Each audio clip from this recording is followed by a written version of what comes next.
To. Na, wala namang laman. Ano kaya to? Ano bang to na order ko na to? Diyos ko, wala na yung mata ko, nalabo na. Basang-basa. After receiving the product, please contact customer service to obtain the operation method and list data. Ano ba to? Wala, hindi ko makita kung ano to. Tingnan natin. Oh my God! Ano ba to? Diyos ko. Ano ba? Ang gusto ko, yung cinnamon stick. Wala. Ay, cinnamon. Yung cinnamon ang ano ko. Eto. Ayan, ang gagawin ko muna dito ay ano naman to, yung seed ng ano? Ano ba yung pampalaki na ano? Na flower. Kalimutan ko na. At ito, ilalagay ko muna sa tubig. Tapos, lalagyan ko ng ano yung ano ng nyog, punot. Alam nyo guys kasi na ngayong 2025, ngayong this year, talagang guys maniwala ka sa pampaswerte. Kahit sabihin mo na hindi kay grabe yayaman, hindi ka grabe yayaman, hindi naman natin afteran yung sobrang yaman mo, di ba? Kasi kung sobrang yaman mo, alam mo, kung sobrang yaman mo, sigurado, magbigay ka na sa charity, sa simbahan, mag-share ka ng mga blessing, walang problema, di ba? Kasi, pero ako, ang hinihiling ko lang yung katamtaman na buhay, yung hindi tulad noong unang dati na punta ka makitanim ng palay, umagang umaga, grabe ang lamig-lamig.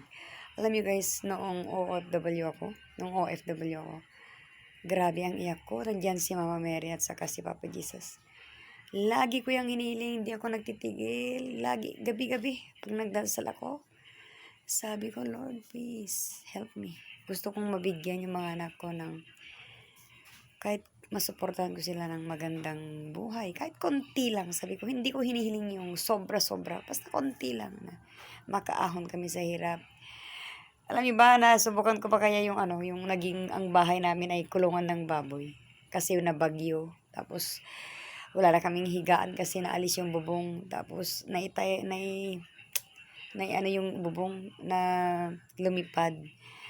Tapos, tumakbo na kami sa auntie ko na malaki ang bahay.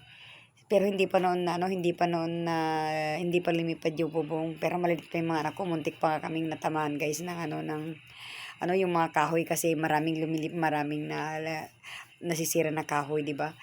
Tapos sabi ko, kahit lumipat na kami doon sa auntie ko na malaki, patuloy pa rin yung pagdasal ko. Sabi ko, Lord, sana hindi dadapa yung bahay namin kasi yung bahay namin dati, yung kawayan. Pero maganda rin ang pagkagawa kasi yung tatay ko ang gumawa. Pero matibay naman, pero mataas kasi yung ulo niya, kaya yun madali lang ng hangin. What happened?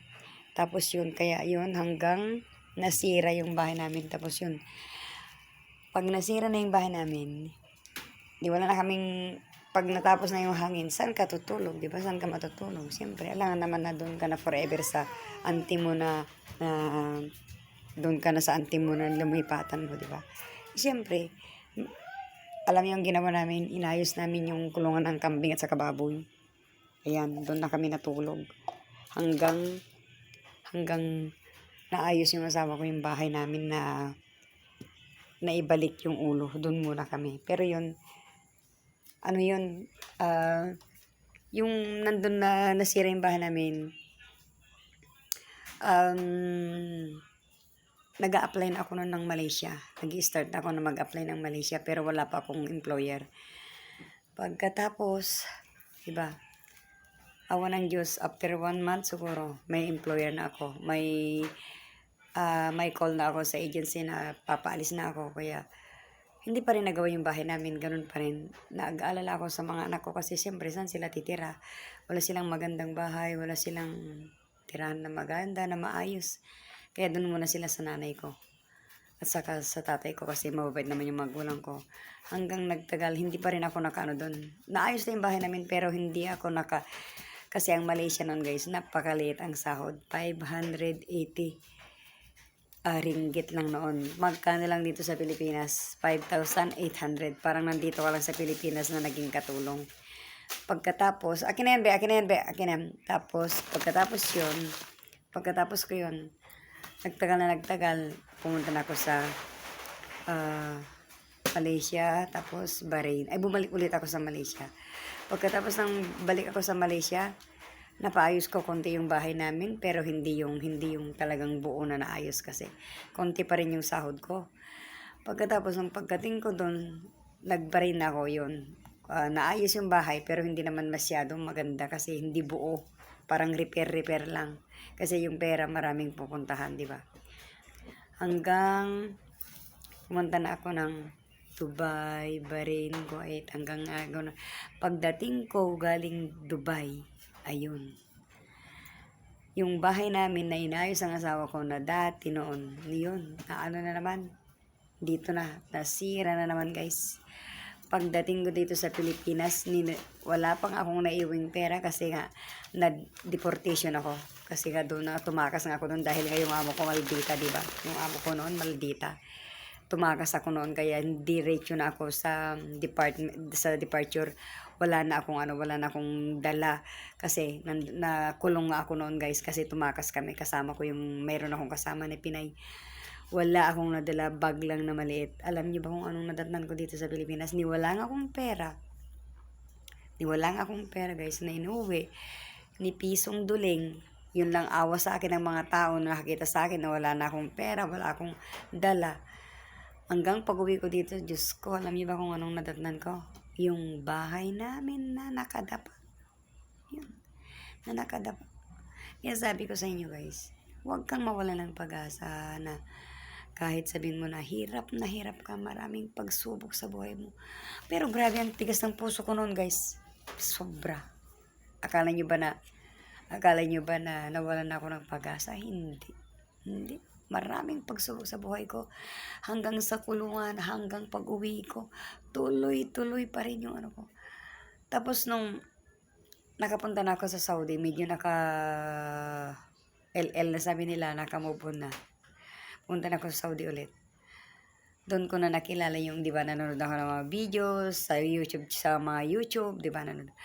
Nakita ko yan si Ma'am Apple, na sinare din niya yung buhay niya kasi mayroon din siyang channel na pampaswerte. Si Ma'am Apple, sila Rico Mori, Sir Rico, maraming, basta maraming nagsishare dyan sa YouTube ng mga pampaswerte.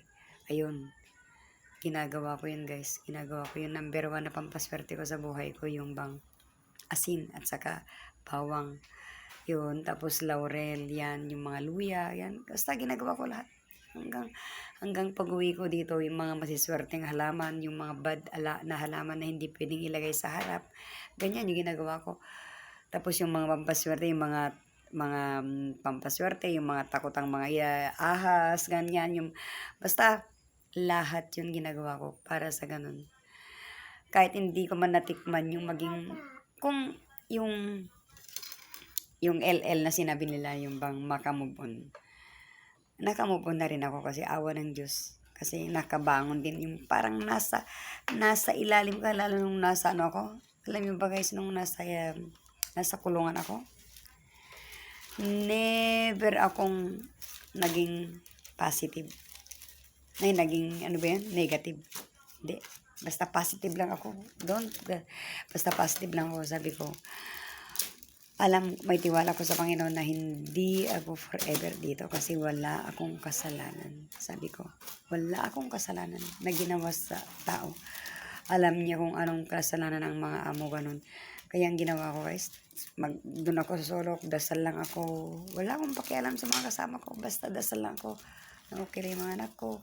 Makakaalis din ako dito ng 2 weeks lang ako doon sa loob. Sa pinakamalaking kulungan doon sa Dubai yan. Kaya doon ko lahat nakita yung mga klase ng mga tao kung anong klase mga kasalanan nila guys. Marami yung, Diyos ko, grabe, parang maganda naman dun, masaya. Kasi maraming pagkain, di ba? Ang daming pagkain, marami kayo, daming tao dun. Hindi ka naman nila sinasaktan kasi bawal naman yun. Hindi sila nananakit. Yung mga Dubai, hindi. Mababait naman sila. Pagkain mo doon, pila-pila, grabe. Pero ang dami ko nung na-share guys. Kaya, yun lang masishare ko ngayon. Balikan ko na naman yung mga nangyari no nakaraan kasi nawala na si Lydia sa channel ko. Kaya ngayon, new channel na naman ito guys. Kaya please subscribe my channel na sana mapag-aralan ko din yung mag-edit para may music. Ayan o, yung binili ng anak ko yan. Yan, order yan na naman. Andun lang ako sa Babuyan pero dumating yung Shopee ko kaya tumakbo ako dito sa bahay. Yan. Mamaya, pupunta ulit ako doon. Kaya maraming salamat sa support nyo sa akin. Shout out kay Ma'am Modi on or nandyan na naman siya sa akin. Kaya maraming salamat ay kay Manong Lakay. Kaya yan, papanorin ko na yung mga videos nyo. Kaya maraming salamat. Ingat kayo palagi and happy. Nako, bukas na pala yung malapit na pala yung Halloween. Kaya magkakate kami ng baboy guys bukas. Kasi Halloween nga yung piyesta ng mga patay. Kaya kailangan natin na, alam mo naman ang natin, yung mga tradisyon natin ng mga Pilipino, di ba, yung mga Ilocano, na kapag may ganyan na Halloween, kailangan magluto ka din na ka, kasi nandiyan yung mga minatay natin, yung mga, siyempre, wala na akong magulang, marami kapatid, marami nang namatay, kaya, ayan, mag-aalay din ako ganyan. Kaya lang yan lang guys. Maraming salamat.